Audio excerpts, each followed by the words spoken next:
আমার বিডিআর হচ্ছে একটি সুশৃঙ্খল বাহিনী।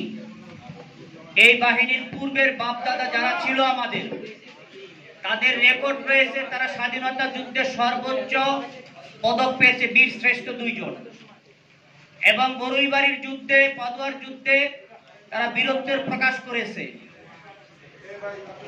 আমাদের আজকে দেশের মধ্যে একজন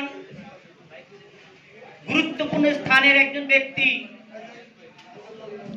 সেদিন ঘোষণা দিলেন যে পিলখানার ঘটনা সব মিডিয়ার সদস্যরাই করেছে।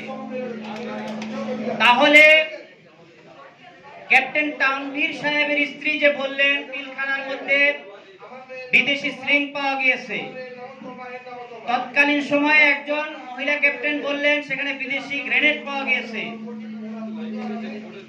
তাহলে এই প্রমাণগুলিকে সরকার কোন চোখে দেখবেন? বিগত সময়ে যে রকমের গণভবন থেকে ফরমায়েশি রায় আসতো, অন্যায় রায় আসতো, আমরা এখন দেখতে পাচ্ছি ক্যান্টনমেন্ট থেকে রায় আসতেছে।